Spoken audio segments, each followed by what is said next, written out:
လိုက်တန်ကိုကြီးစုနေတော့ပြည်တွင်းပြည်ပရဟန်းရှင်လူပြည်သူအလုံးနှစ်သက်တဲ့သူချမ်းသာခြင်းကံကောင်းခြင်းမင်္ဂလာပေါင်းတဲ့ပြည့်စုံခြင်းလူရာဆန္ဒပြေဝကြပါသည်နှစ်ဟောင်းတဲ့သူအဟောင်းအမြင်မကောင်းတဲ့အဆွေးအပြစ်ကံကြမ္မာများပျောက်သွားကြပါသည်လို့ဆုတောင်းပါတယ်ပိဋကကြီးအခုတော့ကောသာတရက်1388ဆိုတဲ့နှစ်သက်ကိုရောက်လာပြီကောသာတရက်1389နှစ်ဟောင်းကိုနှုတ်ဆက်ခဲ့ပြီနှစ်ဟောင်းကိုဒီတိုင်းနှုတ်ဆက်ရုံနဲ့မပြီးဘူးလူတိုင်းတော့ယာတိဆဝင်းအချိန်ကာလတွေတရွေ့ရွေ့ပြောင်းနေတာပဲအသက်တွေပြောင်းအချိန်တွေပြောင်းအတွေ့အကြုံဘဟုတုတဖြတ်တန်းမှုတွေပြောင်းတာပဲအချိန်ပြောင်းကံကောင်းခြင်းနဲ့သူကံကောင်းဖို့လိုက်လုပ်ဖို့လိုတယ်ဒါဆိုရင်နှစ်ဟောင်းမှာပါလာတဲ့မကောင်းတဲ့ဟာတွေတစ်ခုနှစ်ခုသုံးခုတော့ဖြတ်ချလိုက်ဥပမာကနှစ်ပေါင်းများစွာဆက်လက်တောက်လာတယ်ငါဒီနှစ်သက်မှာလုံးဝမတောက်တော့ဘူးကွာဖြတ်ချစိတ်ပဲကိုရှိမှဆက်လက်ဘူးတွေအကောင်းသားတွေထားမိကျစ်တွေထားထိုင်တဲ့နေရာသွားတဲ့နေရာဒီချိုးကားမှာပါထားပြီးမတိုးနဲ့မထိနဲ့အဲ့ဒါမှလူချွန်လူကောင်းစိတ်ဆွမ်းအားမြင့်တဲ့လူစိတ်ဆွမ်းအားနှိမ့်တယ်မြင့်တယ်ဆိုအဲ့ဒီနေရာမှာစမ်းသပ်လို့ရတယ်နှိမ့်တဲ့လူကြတော့ဆက်လက်ဖြတ်မယ်ဆိုကမှဆက်လက်ကိုလိုက်ရှာတောက်တာတို့ဆက်လက်ဖြတ်ဖို့အတွက်ကိုင်းရဝါတာတို့ဒါစိတ်ဆွမ်းအားနှိမ့်တဲ့လူတွေအလို့မလုပ်နဲ့အဲ့လိုပဲအရက်မတောက်ဘူးကွာဖြတ်မယ်အရက်ဖြတ်စကန်သွားကြမလို့ပေါ့ဥပမာကိုထောင်ကျသွားတဲ့သဘောထားလိုက်အချုပ်ထဲရောက်သွားပြီအရက်မပြောနဲ့ဆက်လက်မပြောနဲ့ဘာမှယူလို့မရဘူးဟုတ်လားချက်သမင်းလေးတော့မတွေ့ရဘူးအဲ့ဒါအရက်ပြတ်စံကန်သွားလို့မရဘူးလေပြတ်တာပဲအဲ့ဒီလိုသဘောထားအဲ့လိုပဲစီးပွားရေးငါမွဲနေတယ်ငတ်နေတယ်ငါကြောင့်ငါမိသားစုဒုက္ခရောက်တယ်ငါဒီနေ့အဆိုင်ဖြတ်တယ်ကွာငါဒီနေ့အဆိုင်ငါမိသားစုချမ်းသာရမယ်တိုးတက်ရမယ်ကြီးပွားရမယ်ငါပတ်စံတွေရှာလို့ရမယ်အလုပ်တွေရမယ်ငါကောင်းတာတွေလုပ်မယ်လှုပ်ဆန်းမှာစိတ်ပဲ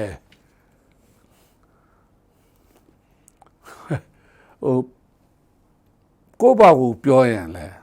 မကောင်းကျွန်တော်တစ်ချိန်ကခက်ရုံရတယ်ဗျာပတ်စံလေး2000နဲ့နိုင်ငံတော်ပေးတဲ့ပတ်စံလေး2000နဲ့ဟိုးခန်းဒီမြို့ကြီးရတယ်ရာကိုပြန်လာရာကိုရောက်တဲ့အချိန်မှာမိသားစုကိုရှာဖို့ဘယ်မှာမှမသိလမ်းစိလည်းမရှိအဲ့ဒီကနေစပြီးငါအောင်မြင်ရမယ်ငါကံကောင်းရမယ်ဆိုတဲ့စိတ်နဲ့ကြိုးစားတာယနေ့အောင်မြင်ပါတယ်အားလုံးဒီစိတ်ကိုယ်စိတ်မှာပါလာတဲ့အငြိအကျေးတွေ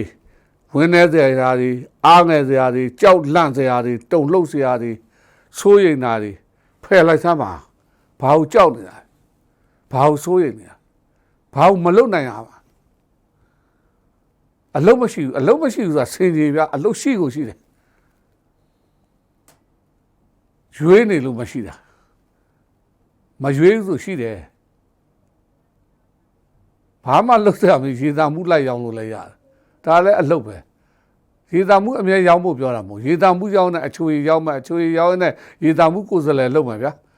ရေသာမှုကိုယ်စားလှယ်ကနေရေသားထက်လုပ်မှာဗျာရေသားဆက်ရုံလုပ်ကြည့်လိုက်ပါမလုတ်သေးလို့ပိန်းနေလို့အချောင်လိုက်နေလို့အဲ့လိုပဲတရားလို့ချင်းအဝေးသွားကြမလို့ခန္ဓာကိုယ်ထဲမှာအတိတ်သတိနဲ့တရားပေးတဲ့ဆရာတော်ဘုရားကြီးလမ်းညွှန်တာနဲ့ဒီနေ့စတရားထိုင်လိုက်သားမှာခဏထိုင်လိုက်သားမှာတရားရမသိတာတွေကိုစုံစမ်းမနေနဲ့အကုန်လုံးရှိတယ်ဥပမာနိဗ္ဗာန်မသိဘူးဘာမှလဲဘယ်တော့လဲဘယ်နေရာမှာလဲမသိတာသိအောင်လွယ်လေးဖះဟောပြီးသားဘာပြောလဲမီးနဲ့တူတယ်မီးခင်ဗျားတို့မီးချစ်လိုက်မီးထွက်လာတယ်အဲ့မီးဘာမှလဲမသိဘူးဘယ်မှာတိတ်ထားလဲမရှိဘူးရှာလို့လည်းမရချစ်လိုက်ထွက်လာတယ်နိဗ္ဗာန်လည်းဒါပဲ ဝါနှလုံးပုတ်တဲ့နှလုံးပုတ်တဲ့ကြောင်နှလုံးပုတ်တဲ့မီးထွက်လာတယ်လို့ပဲရုပ်နဲ့နာနဲ့ခန္ဓာကိုအတိတတိနဲ့ကပ်ပြီးအပမဒိဋ္ဌတမဒိဋ္ဌနဲ့ကျင့်စားမှာနိဗ္ဗာန်ဆိုတဲ့ထာဝရနိဗ္ဗာန်တည်ငါနိဗ္ဗာန်တည်အော်ကျွန်တော်ဒီလိုပြောတာကနှစ်တစ်မှာကျွန်တော်ပိဋကကြီးကောင်းစားစေခြင်းလို့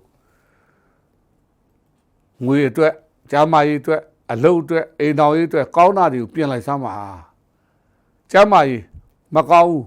ကောင်းတဲ့ဆရာဝန်ဆရာမကိုပြမယ်လေးကျင်ကန်းလုပ်မယ်အစားတွေလျှော့စားမယ်အသက်ရှည်ခြင်းလေအကြောင်းတရား၃ပါးကိုဖះဟောထားတယ်ခေါင်းကိုအေးအောင်ထားဆိုခေါင်းမှာအပူတွေအားမရောက်စေတဲ့ဖြတ်ချမလိုတဲ့တောင်းတွေထုတ်ခြေကိုနွေးအောင်ထားဆိုလမ်းလေးလျှောက်ပြီးဘိုက်ကိုဟာအောင်ထားဝင်းကိုဟာအောင်ထားဆိုတာအပြည့်ကြီးမစားနဲ့ပေါ့ဗျာမတော်တာတွေမတဲ့တာတွေမစားနဲ့အဲ့တော့ခေါင်းကိုအေးအောင်ထားခြေကိုနွေးအောင်ထားဝင်းကိုဟာအောင်ထားအဲ့ဒါဆိုကျမ်းမာရေးကောင်းတယ်တေကာမတေပေါ့အဲ့တော့အနှစ်တစ်ကိုပိဋကကြီးခွန်းနဲ့အားနဲ့မှန်နဲ့ပြင်လိုက်စမ်းပါဒါကျွန်တော်ဒီကလက်ဆောင်ပေးတာကျွန်တော်ဆရာကြီးကိုမပြောဘူးเนาะကျွန်တော်ပိဋကကျွန်တော်ပြောတာကတော့ပါအမပါလဲခွန်းလို့ကဲအခုကျွန်တော်ဘေးရင်ဟောမယ်ဘေးရင်ဆရာဘေးရင်အကြောင်းမပြောဘဲကျန်တာကြီးပြောတာလေးရှိတာမဟုတ်ဘူးနှစ်တစ်မှာကံကောင်းစေခြင်းလို့ဒီနှစ်ကတော်တော်ကြောက်စရာကောင်းတယ်အခုဆိုရင်ဒါနေရလည်းပူတယ်တဘာဝကလည်းပူတယ်စိတ်ဆင်းရဲစရာတောကတွေကဘာကြီးနဲ့မြန်မာကြီးကလည်းနေမကောင်းဘူးအဲ့ဒီထဲမှာဘာလို့အောင်ဖြစ်နေအဲ့ဒီထဲမှာစိတ်ခွန်အားပေးတာအဲ့စိတ်ခွန်အားနဲ့အလင်းလေးတစ်ချက်ရသွားရင်ပဲမိမိတို့တဲ့ဝန်သားတရားကောင်းပါတယ်ကျွန်တော်ပြောတာကိုတွေးကြည့်ပါဆက်ကြည့်ပါလက်တွေ့ကျင့်သုံးကြည့်ပါမင်္ဂလာပါဗျာအခုဒီကာလပေါ့နော် AP 23အနေ29ကြားမှာဖြစ်ပေါ်လာမဲ့ကံအကြောင်းတရားတွေအကောင်းဆုံးတွေပြောပါသိပေးတားမြစ်ချက်ပြိုး lifestyle မှာတင်ဆက်သည့်ဆရာဦးကောင်းစံလင်းဤဗေဒင်ဖူးတုတာကံကြမ္မာဆိုင်ရာအချက်လက်များနှင့်အပတ်စဉ်ရာသီဖွာအလိုက်ဟောပြောချက်များကိုကူးယူပြီး social media platform များဖြစ်သည့် Facebook, YouTube, Telegram, TikTok နှင့်အခြား platform များတွင်ခွင့်ပြုချက်မရှိဘဲကူးယူခြင်းပြန်လည်ထုတ်လွှင့်ခြင်းဖြန့်ဝေခြင်းအကြောင်းအရာများကိုပြုပြင်မှုမှန်ပြောင်းလဲအသုံးပြုခြင်းစီးပွားရေးအကျိုးမြတ်အတွက်ခိုးယူအသုံးပြုခြင်းများမပြုလုပ်ကြပါရန်တားမြစ်ပါသည်တွေ့ရှိပါကပြိုး lifestyle အနေဖြင့်သက်ဆိုင်ရာဥပဒေအရထိရောက်စွာအရေးယူဆောင်ရွက်သွားမည်ဖြစ်ပါကြောင်းနှင့်ဖြစ်ပေါ်လာသောနစ်နာမှုအသီးသီးအတွက်သည့်အနေဖြင့်တာဝန်ယူဆောင်ရွက်ပေးရမည်ဖြစ်ကြောင်းအသိပေးကြေညာအပ်ပါသည်ပထမဦးဆုံးမိတ္တရာသီပွားကြောင့်မတ်လ27နဲ့ AB 20ကြားမှာမွေးတာဒါသူတို့ရဲ့မွေးဖွားတဲ့ကာလလေးလွန်မြောက်လာပြီဖြစ်တဲ့အတွက်အကြက်တဲတွေခက်ခဲတာတွေကြမ်းတမ်းတာတွေပူဆွေးတာတွေလွတ်မြောက်လာပြီကောင်းတဲ့ဧရိယာတွေတဖြည်းဖြည်းဝင်လာပြီစိတ်တွေလန်းတန်းလာမယ်အလုပ်တွေလန်းတန်းလာမယ်တွားရေးလာရေးနေထိုင်ရေးစားရေးတောက်ရေးကျန်းမာရေးစီးပွားရေးလူမှုရေးတွေတိုးတက်လာရည်ရွယ်ထားတာတွေရဲတာအကောင့်နဲ့ဖော်လိုက်ပါတွတ်ဆုပ်မှုတွေရှောင်ပါကံတာကောင်းများလာနေပါပြီပညာဉာဏ်ကြီးစုများဆရာသမားများနဲ့တိုင်ပင်ပြီးအကြံဉာဏ်တောင်းခံပြီးလုပ်ပါရှယ်ယာတွေကောင်းမယ်မိတ်ဆွေတွေကောင်းမယ်မိတ်ဆွေအသစ်တွေဖွဲ့မယ်လမ်းကြောင်းတွေကောင်းမယ်ဝင်ငွေကောင်းမယ်အလုပ်စီးပွားတွေနေထိုင်တွေတိုးတက်မှုတွေမြန်ဆန်လာမယ်ရောင်းပြောင်းထွက်ခွာတွေကောင်းမယ်ပိုကောင်းမှုဆိုရင်ဝိစားစင်ကြမှုအရေးကြီးတယ်လူမအဝတ်တောင်းမအခုလှပကြော်ရှင်းတဲ့အဝတ်စားဝတ်ပါဒီလိုကာလမှာကြက်တဲ့မုံကြက်အနီးအနက်တွေရှောင်းမှာလူကိုတစ်စိမ့်မကောင်းတဲ့မာနာတွေမကောင်းတာတွေရှောင်းမှာဒူးပြဲပေါင်ပြဲတွေရှောင်းမှာကောင်းတာကိုကြက်သိရှိဝတ်မိန်းကလေးငယ်လေးများဆံကေးသားကြောရှင်းဖိလိမ့်ပခွက်ကြားနှခမ်းနေပန်းနေနဲ့တွားယောက်ျားလေးလည်းတတ်ရတွားလာနေတယ်အေယာဖျားမှာအကျော်အသီးပန်းရီအဲ့၄မျိုး9ရက်ပြည့်အောင်လူဘာကျော်ရဘာနှမျိုးရဘာအသီးရရီပန်းလူပြီးရင်တစ်ခွန်တုံညပတ်လေတနင်္လာနဲ့တောက်ကြနေတွေထူ ဗုဒ္ဓဘဂဝါဗုဒ္ဓဘဂဝါဗုဒ္ဓဘဂဝါဗုဒ္ဓဘဂဝါကုပနေတဲ့စိတ်ဒါဆိုမိတ္တရာသီဘွားဒီကံကောင်းချမ်းသာချမ်းသာအောင်မြင်ပါလိမ့်မယ်ဆက်လက်ပြီးတော့ပိဋကရာသီဘွားဧပြီ21နဲ့မေ21ကြားမှာမွေးဖွားတဲ့လူတွေကိုပိဋကရာသီဘွားလို့ခေါ်တယ်ပိဋကရာသီဘွားတွေကယခုဧပြီ23နဲ့29ကြားမှာသူတို့ရဲ့မွေးတဲ့လမ်းကြောင်းပေါ်ရောက်တယ်လို့နေမင်းကျူကြီးကလည်းပိဋကရာသီကိုရွှေ့လာတယ်ဒါဆိုသူတို့ရဲ့အလှည့်အပြောင်းမှာအလုတ်အဟောင်းနေရာဟောင်းအိမ်ဟောင်းယာဓုဟောင်းစီးပွားဟောင်းလူဟောင်းအဲ့ဒါကြီးထွက်တာပြက်တာရောင်းတာပြောင်းတာရွှေ့တာမကောင်းဘူးမပြောဘူးနော်ထွက်ပြက်ပြောင်းရောင်းလို့ပြောတာပြီးရတယ်အလုတ်တဲ့အကြံစီတစ်အတွေးခေါ်အယူဆအသစ်တွေစီးပွားအသစ်တွေတိုးချဲတာသွားတာလာတာပေါ်လာမယ်ကောင်းတယ်ဒါရီတော့ထားအဟောင်းနဲ့အသစ်ချင်းနေတော့ခေတ္တယာယီရဆိုင်တာတွေအစင်မပြေတာတွေခက်ခဲတာတွေလှိုင်းထတာတွေရှိမယ်အဲ့ဒါတွေကိုစိတ်ရှိရှိနဲ့သတိဝရိယအသိဉာဏ်ပညာနဲ့ဖယ်ထုတ်ရမယ့်အချိန်ငါလှုပ်တိုင်းအောင်တယ်သွားမလို့နဲ့ကန့်လန့်ခံနေရရှိတယ်ဆွန့်လို့ရမယ့်ဟာကိုရဲဆွန့်လို့ပေးစရာရှိတာပေးယူစရာရှိတာယူပေးရမယ့်ဟာကျတော့ရှောင်ဖယ်ပဲလုပ်ပြီးယူကျင်တာကြအတ္တမာနနဲ့လိုက်မသိမ့်ပိုက်နဲ့မဖြစ်နိုင်တဲ့ကံတရားကြီးအဲ့ဒါသဘောနားလဲပြီးရောပြည်တွင်းပြည်ပခရီးကိစ္စတွေကောင်းတယ်အပြောင်းကိစ္စတွေကောင်းတယ်လုပ်ငန်းတူးချက်မှုကောင်းတယ်တင်ကြားရေးစာပေကျမ်းဂန်ပညာရေးဆိုင်ရာတွေကောင်းတယ်ကျမ်းမာရေးဆိုင်ရာအနေနဲ့များတယ်စွန့်စားမှုတတိထားခရီးကိစ္စငွေကြေးကိစ္စအိမ်တော်ရေးအားရည်အားလုံးဟာထိမ့်လုပ်ရမယ့်အချိန်ပဲခပိုင်းနိုင်ခန္ဓာတို့လူလိမ်ခါတာတို့မိမိအခွင့်အရေးသူများကောင်းသားတာတို့ဖြတ်ယူခါတာတို့ရှိတယ်3-6နှစ်ပတ်လည်ထီထိုးပါတနင်္လာအင်္ဂါနေ့တွေမှာထိုးဝေးရမယ့်အယောင်တွေကဒေါင်လိုက်စင်းကန့်လန့်စင်းကြည်ပြာရောင်လေးတွေခဲရောင်လေးတွေအစိမ်းအနုအားလေးတွေပေါ့အယောင်2မျိုး3မျိုးရောတာလေးတွေဝှက်တမုဒ္ဒိဂါတာတော်ကြီးရွတ်ဘဝတဲ့အရေးကြီးတဲ့အချိန်အမေအဖေခင်မွေးဆယ်ပါကျေးဇူးဆက်ဖို့မမေ့နဲ့ဒီအချိန်မှာရိုသေလေးစားဖို့မမေ့နဲ့သူတို့တွေစိတ်ချမ်းသာမှုပေးဆက်ဖို့လုပ်မွေးနေ့ဆိုတာမိဘကိုရိုသေတာမိဘကိုကျေးဇူးဆက်တာအဲ့ဒါမွေးနေ့ပိဋကရာသီဘွားအားလုံး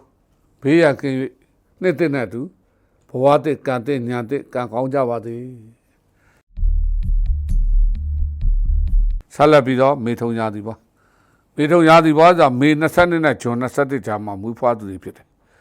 မိမိတို့ရဲ့စိတ်တိုင်းကြတဲ့လောက်ကိုက်မှုတွေမဖြစ်ချင်မဖြစ်နိုင်မဖြစ်ချင်တဲ့စိတ်တိုင်းမကြတာတွေလုပ်နေရမှာအသိပညာအတတ်ပညာတွေကောင်းမွန်တော့လဲအချက်တဲကာလရောက်လို့အသိပညာအတတ်ပညာတွေလည်းအသုံးချလို့မရအောင်ရပ်သွားတာငွေကြေးကိစ္စတွေအဲ့လိုပဲတုံးရင်ဆွဲရင်နဲ့မြုပ်နေတာရောင်းမှုပြောင်းမှုတွေလည်းမဖြစ်ဘာဆုံးသွားပြီပြန်လည်းမပေါ်နိုင်ငံရာခြားကိစ္စရှေ့တူရခက်နောက်ဆိုရခက်ပြောင်းရခက်လာခက်တောရခက်ရပ်သွားပြီဖွက်ဥရေနဲ့နောက်ဆုံးခိတ်နောက်ဆုံးအချိန်ရောက်သွားပြီဆက်ပြီးအတင်းရင်ပြတ်ထွက်လိမ့်မယ်အဲ့တော့ဒီရက်တပတ်မေလာရောက်အောင်စောင့်ပါရှောင်ပါမေလာရောက်ပြီးမှပဲကိုယ့်အတွက်အဆင်ပြေမယ်လေနော်အဲဒီခါကျတော့အိမ်တော်ငွေကိစ္စငွေကြေးကိစ္စစီးပွားရေးလူမှုရေးတွေဘုံနေမြကြားနေမြပြဿနာမဖြစ်အောင်ထိပြီးတော့ရင်းနှီးမြှုပ်နှံတာအစအချိန်ဆောက်ပေးရမယ်တဘာဝဘေးတွေရှေးရေးနိုင်ငံရေးတွေမငြိမ်ဘူးလှုပ်ချင်တိုင်းလှုပ်လို့မကောင်းရွှေသေးငွေသေးဒေါ်လာသေးတွေမငြိမ်ဘူးအချိန်ဆောက်ပါအချိန်ဆောက်နေတဲ့အချိန်မှာအပူပင်မှန်သမျှလွတ်ချပါနေ့တိုင်းငါပြောသည်သင်္ဘောသည်လိမ်မော်သည်ပန်းသည်ရတာလေးတွေလှူနှုတ်တဲ့ပစ္စည်းတွေလှူရွှေအေးတွေလှူတောက်တော်ရေးတနေ့3ချိန်ကပ်ပုံမှန်တရားထိုင်ပြီမေတ္တာတုံ့ရအရဟံဒိဋ္ဌိအရဟံဒိဋ္ဌိအရဟံဒိဋ္ဌိ7ပါးနေ့တိုင်းစိတ်6-9-8ပတ်လဲတနှုံးနေနဲ့ကြာတပရိနေ့တွေထိုးတ ဒါဆိုရင်မေထုံရာသီပွားတွေဘေးရခင်ပြီးကျမ်းမာချမ်းသာကံကောင်းခြင်းတွေပြည့်စုံပါလိမ့်မယ်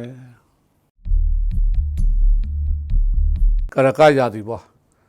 ကရကရာသီပွားဂျွန်20ဇူလိုင်22ကျမ်းမှာမွေးတာ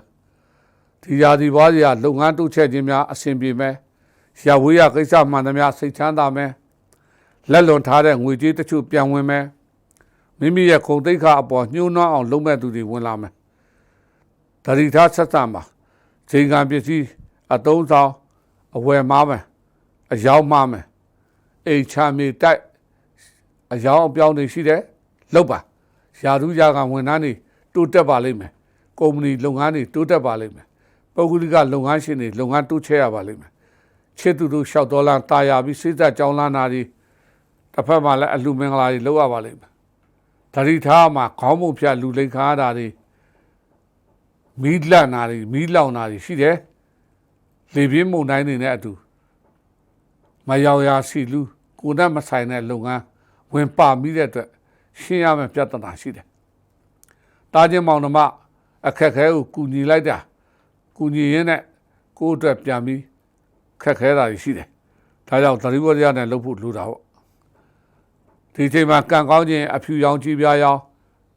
လိမ်မော်ရောင်အယောင်နှူလေးတွေအပြာနှူလေးတွေဝစ်မိန်းကလေးငယ်လေးများတက်တူးထိုးတာတို့သပင်းအနီရောင်ထိုးတာတို့ဒီနှစ်သက်မှာရှောင်တာမေလာကြော်မှာလှုပ်တနှစ်လုံးလက်ပိတ်သွားပြီးတလုံးလက်ပိတ်သွားလိမ့်မယ်9-6ပတ်လက်ထီထိုးတုကတော်ပရိစေဘာနေတိုင်းစိတ်ပဋ္ဌာန်းမြတ်ပူတော်ပါကရကရာသီပွားတွေဓာတုကံကောင်းချမ်းသာချမ်းသာပါလိမ့်မယ်ဆက်လက်ပြီးတော့တိမ်ရာသီပွားဆိုတာဇူလိုင်23နဲ့ဩဂတ်23ညမှာမွေးဖွားသူတွေဖြစ်တယ်ယခုကာလမှာယခုချိန်မှာလုပ်ငန်းစီးပွားငွေကြေးလူမှုရေးကိစ္စတွေဖြည့်ရှင်းစရာတွေရှိတယ်ဖြည့်ရှင်းနိုင်မယ်စိတ်မလောနဲ့တခုတည်းရှင်းသွားအကောင်းဆုံးအဖြေရနိုင်တယ်ဉာဏ်ဝရိယတတိအဲ့ဒါကိုအသုံးချလိုက်ရင်ကံကောင်းတာတွေဖြစ်ပြီးအကြက်တဲတွေဖြည့်ရှင်းနိုင်မယ်ပြုပြင်ပြောင်းလဲလောက်ကင်တဲ့အတွေးခေါ်တွေဆင်ခြင်ဆုံးဖြတ်ပါအသက်နဲ့လူရတဲ့ကျမ်းမာရေးစီးပွားရေးအကြီးကျယ်အပြောင်းလဲအမှုခင်းပြဿနာတွေတချို့ကြုံလာနိုင်စရာရှိတယ်မိမိရဲ့ဘဝတက်လန်းတွေကိုကန့်လန့်ခံတာမထင်မှတ်တဲ့တိုင်းရေးပြည်နိုင်ငံရေးသဘာဝဘေးကဒုက္ခပေးဖို့တွေရှိတယ်ဒါကြောင့်အဲဒီကိစ္စတွေကိုရှင်းထုတ်နိုင်ဖို့ဆိုရင်ထီ4-50လက်ဖနက်4-50ရဝဲဆင်းရဲတဲ့လူအခြေခံလူတန်းသားကိုလှူဆန်စီဆေးစားတွေတိုက်နိုင်တဲ့လောက်လှူအိမ်မှာရှိတဲ့ဖရာရုပ်ပွားဖရာကြောင်းတော်ရာကြီးတန်တန်ရှင်းရှင်းတတ်ရထားမကောင်းတဲ့ဖရာပရိဘောကအဟောင်းနေစွန့်ကောင်းတာတွေအစ်စ်လဲတုကတော်ပရိစေဘအရာတိတ်ပရိစေဘတလတိတိစိတ်မနဲ့စေဘညစေဘပြီးရင်3-5ပတ်လဲတန်နေလာနဲ့ဗုဒ္ဓဖူးနေ့တွေမှာထိုးဒါဆိုရင်တင်ရာဒီဘွားတွေဖေးရခင်ပြီးကျမ်းမာချမ်းသာကံကောင်းကြပါလိမ့်မယ်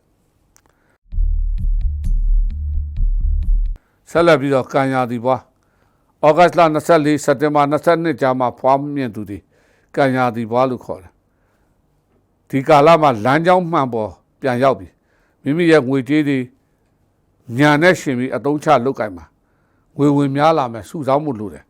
အလားကုန်ပစ္စည်းထုတ်လုပ်ရောင်းချခြင်းတွေအကျိုးပေးမယ်အနုပညာရှင်အတတ်ပညာရှင်တွေအကျိုးပေးမယ်ဒီဇာတာရှင်တွေလုပ်ပိုင်ခွင့်တိုးမယ်အာဏာတိုးခြင်းတွေရှိမယ်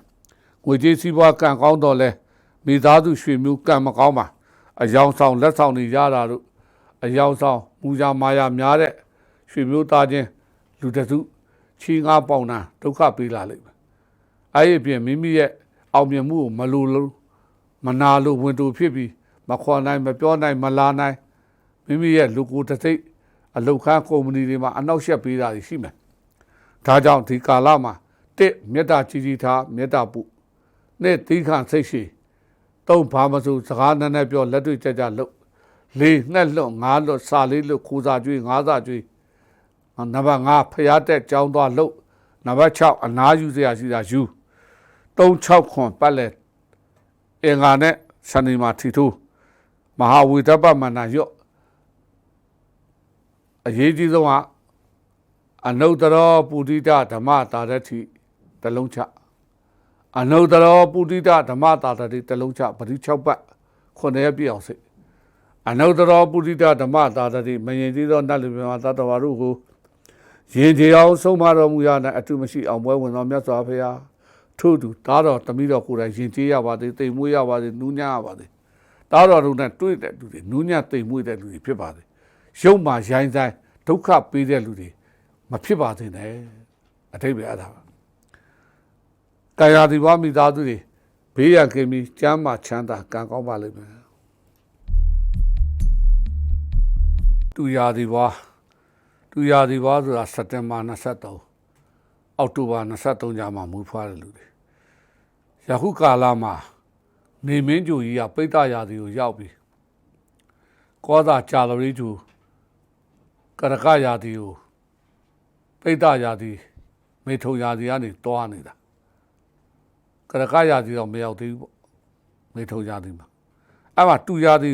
ဝါးရီအထက်ကံကောင်းခြင်းလက်ဆောင်နေမင်းကျူတနုံးကြီးကတဲဆောင်တယ်လို့ကြာတော်လေးကျူကြီးကလည်းပန့်ပိုးတာပေါ့အဲ့ဒီခါမှာတူရာသီဝါးရီကမူလအခက်ခဲကနေလွတ်ပြီးတော့ကံကောင်းနေတယ်ကံကောင်းတာတွေဆက်ကောင်းနေတယ်တတိဝရိယနဲ့တော့လောက်ရမှာပေါ့ကံကောင်းတာတွေကိုထိန်းနိုင်ဖို့လိုတာပဲကိုယ်ပိုင်စီးပွားရေးတွေအားကောင်းလာမယ်အောင်မြင်မယ်ထင်ပေါ်မယ်မိမိဘဝနဲ့အလုပ်ပေါ်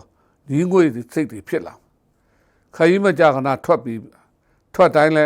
ကောင်းပါလေလူမှုရေးစီးပွားရေးကျန်းမာရေးတို့အဆင်ပြေမယ်ရဝေးနယ်ကြားနိုင်ငံခြားအကျိုးပေးမယ်အိုးအိမ်တိုက်တာကားချမ်းအကျိုးပေးတဲ့အချိန်မှာကျမ်းမာရေးလည်းကောင်းတယ်အုံတိုင်းကောင်းမှုကတော့ကံကောင်းတဲ့နှိုးဆွခြင်းတွေလုပ်ဖို့လိုတယ်ပထမနှိုးဆွမှာကံကောင်းခြင်းရင်ကောင်းတဲ့နေရာကိုသွားရမှာပဲငွေလူခြင်းငွေရမယ့်နေရာသွားရမှာဆင်းရဲခြင်းဆင်းရဲအလုပ်တွေလုပ်အောင်ကံကောင်းခြင်းနဲ့ကံလည်းကောင်းနေတယ်ဘာလုပ်ဖျားသွားကြောက်တဲ့လုပ်ရမယ်ဖျားကိုသွားလဲတာမဟုတ်ဘူးဖျားသွားဖူးမှာဖျားသွားမယ်ရွှေကုန်းဖျားကြီးရောက်သွားမယ်ပန်းလူမယ်ရေလူမယ်တရားထိုင်မယ်ပရိစိတ်မယ်ပြန်လာမယ်အမျှဝေမယ်9ရက်လောက်9ရက်လောက်ဇက်တိုက်သွားမယ်ဒါဆိုရင်ဖျားစီဒီမှာရှိတဲ့ဓနဝိဇ္ဇာတွေရဲ့ဆူတောင်းတန်တွေတရားဓမ္မတန်တွေကောင်းမှုတန်တွေကိုယုံနာခန္ဓာကိုလွှမ်းခြုံလာမယ်အဲ့ဒါဆိုကိုယ့်ရဲ့ကံကောင်းခြင်းတွေနဲ့အတူပြုပြင်ပြောင်းလဲတာတွေဟာချက်ချင်းလက်ငယ်အကျိုးပေးပြီးတိတာထင်ရှားလိမ့်မယ်အိမ်မှာလည်းပန်းရည်ကြစီပြီးစွမ်းနေလူပေါ့ပိဋိရွတ်ဂုံတော်ကုဘတွေစိတ်ကြက်ငှက်ငါခွေးအစာကျွေးထီထိုးရောင်းခြင်းဝယ်ခြင်းနဲ့ကားချမီအိမ်ဒီအမြတ်ရမယ်လို့အထွေထူးပြောကြရတော့မရှိဘူးဘုံနေမြတ်ကြားနေမြတ်ဝိတွာလာလှုပ်ရှားလေးရှိကူပတ်လေဒီအင်္ဂါတောက်ကြဒီမှာထိုး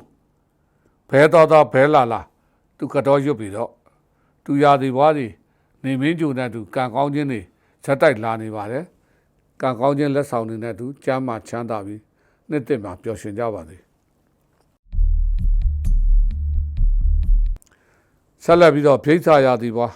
အောက်တိုဘာ24နဲ့နိုဝင်ဘာ22ကြာမှာမွေးဖွားသူတွေဒီရာဒီဘွားတွေဟာယခုကာလမှာငွေအမြောက်များဝင်သလိုအတုံးဆောင်ပစ္စည်းတွေများအိမ်တွေများလည်းဝင်မှာဖြစ်တယ်အိမ်ဟောင်းနေရာဟောင်းကားဟောင်းရင်ဟောင်းတွေရောင်းတာပြောင်းတာတွေအောင်မြင်မယ်ရီမန်းထားတဲ့ဘာသာရေးအလှူဒါနတွေလုပ်နိုင်မယ်တပားသူ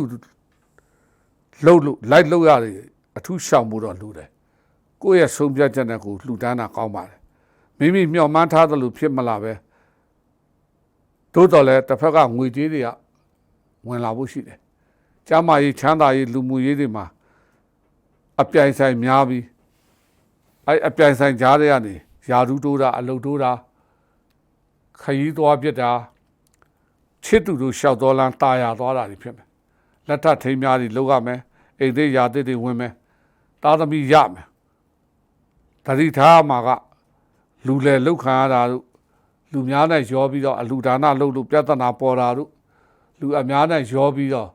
အုတ်ကောတောင်းချင်းရှယ်ယာဆတ်တူတွေပျက်စီးတတ်တဲ့သဘောရှိတယ်ထီထိုးဖို့ဆိုရင်တော့9ခုလေးပတ်လဲဗုဒ္ဓဘူးအင်္ဂါတွေမှာထိုးပါကံကောင်းဖို့ဆိုရင်တော့နေ့တိုင်းအဖြူရောင်ကြည်ပြားရောင်ခရမ်းရောင်ပန်းရောင်စပုတ်ရှက်ခြောင်ကြည့်တာတွေဝစ်ပြီးတော့ကောင်းငင်ရောင်မော့ကြည့်ပြီးနေမင်းကြီးနဲ့လာမင်းကြီးနဲ့ပါတဲ့တပ္ပဇယမင်္ဂလာကာတာတော့ကူကောက်ရွတ်ပါမနဲ့မျက်စိနှလုံးပွင့်တာနဲ့ကောင်းငင်ကိုမော့ပြီးရွတ်ပါတနေ့လုံးငွေတွေဝင်ပါလိမ့်မယ်ရက်ရှိမျက်နှာမှာခွေးစာခူစာငါးစာကျွေးပါတတ္တတိဝမနုဿာနာတတ္တတိဝမနုဿာနာတတ္တတိဝမနုဿာနာကူပတ်နေ့တိုင်းစိတ်ပါကူရက်စိတ်ပါဒါဆိုပြိဿရာသီဝါးတွေဘေးရန်ကင်းကျမ်းမာချမ်းသာကံကောင်းကြပါလိမ့်မယ်ဆက်လက်ပြီးတော့ဓနုရာသီဝါးဆိုတာနိုဝင်ဘာ23ဒီဇင်ဘာ21ကြာမှာသူတို့ရဲ့ဇာတာဒီကာလမှာစီမံကိန်းတွေလုပ်ငန်းတစ်ခုကိုလက်လွဲလုပ်ကင်ခြင်းပေးအပ်ခြင်းလုပ်ငန်းဟောင်းတွေပြန်လဲလက်ပတ်မွမ်းမံလုပ်ကင်ရမှာပြည်တွင်းပြည်ပမှာဆက်သွယ်ရေးတွေကုန်စည်တွေကုန်မာနဲ့ပွဲစားလုပ်ကင်မှုတွေအကျိုးမြတ်များလာလိမ့်မယ်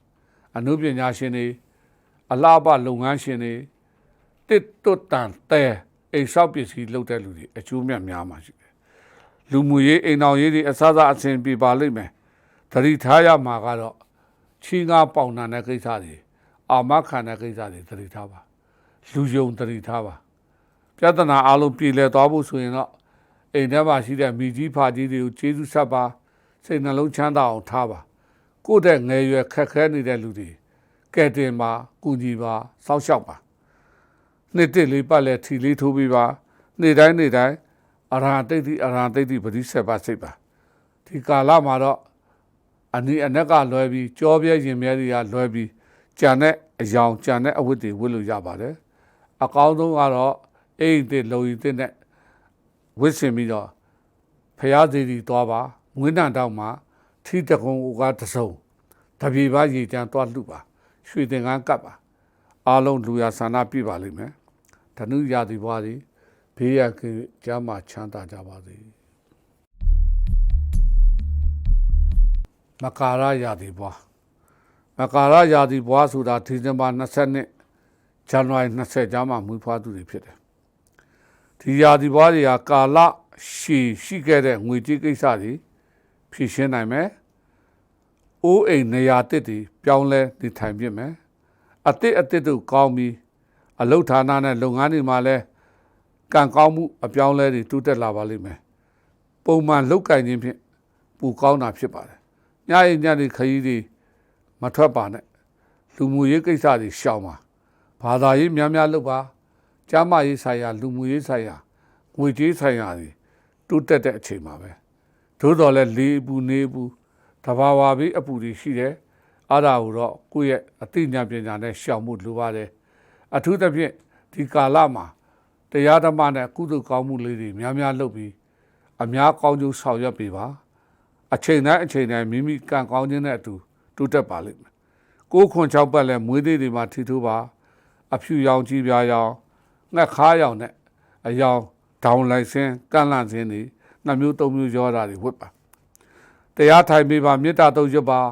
နမောတတ္တဘဂဝါတောအထာတောတမန်တမုဒ္ဒတနမောတတ္တဘဂဝါတောအထာတောတမန်တမုဒ္ဒတတနေ့လျင်ပတိတပတ်2ပတ်3ပတ်စိတ်ပါဖျားစီတီတွေသွားပါရေသက်စီပန်းသက်စီလူပါတပြက်စီလှဲပါတပြက်စီလှူပါငှက်တွေငါးတွေလှုပ်ပေးပါဒါဆိုမကာရရာသီဘွားတွေဘေးရန်ကင်းပြီးကျမ်းမာချမ်းသာကံကောင်းကြပါလိမ့်ကုန်ရာသီဘွားဆိုတာဇန်နဝါရီ21ဖေဖော်ဝါရီလ18ကြားမှာမွေးဖွားသူတွေဖြစ်တယ်ဒီရာသီဘွားတွေဟာယခုကာလမှာအလုတ်တွင်းမှာစိတ်ညစ်စရာတွေကြုံရမယ်အိမ်နဲ့အလုတ်ထဲခန္ဓာကိုယ်ထဲမှာအတိုက်ခံနေပေါ်မယ်မိတ်ဆွေအတစ်တွေနဲ့လက်တွဲရပြီးမိတ်ဆွေဟောင်းတွေကိုယ့်အတွက်နှုတ်ဆက်ခွဲခွာတာတွေရှိမယ်ခရီးဝေးနေရာဝေးတွေသွားရမယ်ဥစ္စာဒနာငွေကြေးတို့ကောင်းပါတယ်ပညာရေးနဲ့ပတ်သက်ပြီး ရွေးချယ်ခံရမှုတွေရှိသလိုယာဒူးတို့အလုတ်အောင်မြင်တာတွေရှိပါတယ်ငယ်ရွယ်တဲ့လူတွေမှာချစ်သူတို့လျှောက်တော်လန်းပညာရေးခရီးတွေတင်နန်းတွေအောင်မြင်မှာဖြစ်ပါတယ်အသက်အရွယ်ကြီးတဲ့လူတွေကတော့မိသားစုတွေရဲ့တိုးတက်မှုတွေကိုခံစားရမှာဖြစ်ပါတယ်939ပတ်လည်းထီထိုးလို့ရပါတယ်အဖြူရောင်နဲ့ကြည်ပြာရောင်ခဲရောင်နက်ပြာရောင်များဝတ်ဆင်ပေးပါခေါင်းအသစ်အိရခဲအသစ်များလဲပေးပါမျက်မှန်မြင်များကိုဝင်ဆောင်များခြေလက်မတန်တဲ့လူများလေဖြတ်ထားတဲ့လူများကိုရှာကြံကူညီပေးပါဝိဇာဇေနတမ္မာနောဝိဇာဇေနတမ္မာနောဝိဇာဇေနတမ္မာနောတဏိကုဘတ်စိတ်ပါဒါဆိုကုံညာဒီဘွားတွေဘေးရန်ကင်းပြီးကျမ်းမာချမ်းသာကံကောင်းကြပါလိမ့်မယ်ဆက်လက်ပြီးတော့မေယာဒီဘွားဆိုတာဖေဖော်ဝါရီ19နဲ့မတ်20ကြားမှာမွေးဖွားသူတွေဖြစ်တယ်အကြက်တဲကာလလွန်မြောက်ပြီးဘဝတစ်ကံတစ်ညာတစ်နှစ်တစ်နဲ့အတူအတွေးခေါ်အယူဆအသစ်တွေနဲ့ရှောက်လန်းရမယ့်အချိန်မှာပဲကံကောင်းခြင်းတွေဘဝအတွက်ဖေးမကူညီမှုတွေရလာပါလိမ့်မယ်ငွေကြေးကံကောင်းပါမယ်ကုန်ကြစရာတွေလည်းများလာတတ်တယ်စတုလုပ်ငန်းတွေလုပ်ကိုင်မယ်အကျိုးပေးပါတယ်လုပ်ငန်းတူတွေအပြိုင်ဆိုင်ရှိလာပါလိမ့်မယ်လူပင်ပန်းတလောက်အကျိုးမြတ်ကြီးပါလိမ့်မယ်ဝန်ထမ်းရေးရာထူးလုပ်နေတဲ့လူတွေဘာနာတိုက်စားရတယ်လို့လက်ဆောင်ကောင်းတွေနဲ့အလုတ်ဌာနဝင်ငွေတွေကောင်းပါလိမ့်မယ်ကိုယ်ပိုင်လုပ်ငန်းရှင်တွေကတော့စီးပွားတိုးတက်ပြီးအပြိုင်ဆိုင်တွေနဲ့လုပ်ကိုင်ရမယ်ခရီးသွားလာမဲ့လူတွေပြန်လဲပတ်လာပြီးအဝေးတိုင်းပြည်မှာရှိတဲ့လူတွေမိသားစုတွေထံပြန်လဲရောက်ရှိဖို့ရှိတယ်အခုညီတွေအလှူတွေပေးရမှာဖြစ်ပါတယ်ကျမ်းမာရေးဆိုင်ရာတွေတတ်သိနားလည်တဲ့ဆရာဝန်နဲ့ပြဖို့တော့လိုပါတယ်မျက်စိနာခြင်းဝင်းသွားခြင်းနဲ့အရေပြားယောဂတွေဖြစ်တတ်ပါတယ်ယခုကာလမှာမိမိရဲ့ကံကောင်းမှုအယောင်ချင်းပြော့ဖတ်တာတွေအယောင်ချင်းနှူးကြွတာတွေအေးချမ်းမဲ့ခြီတယ်တွေဝတ်ပါနေ့စဉ်တောက်တော့ရင်2ကြိမ်3ကြိမ်လှူပါမုတ်လုံးရေပေါ်ရွှေရင်အေးနဲ့အတိအနံများလှူပေးပါဖရားရဲ့ရုပ်ဘွားတော်တွေမှာရွှေသင်္ကန်းကပ်ပေးပါခွေးခိုငါးငှက်အစာကျွေးသလိုရှုသေးလိမ့်သေးတောက်သေးတွေလူမမာကိုလှူပါ9-3ခွန်ပတ်လဲအင်္ဂါတောက်ကြမှာထီထိုးပါအကောင်းဆုံးကတော့ဒီကာလမှာနေ့စဉ်တရား4ကြိမ်5ကြိမ်ထိုင်ပြီး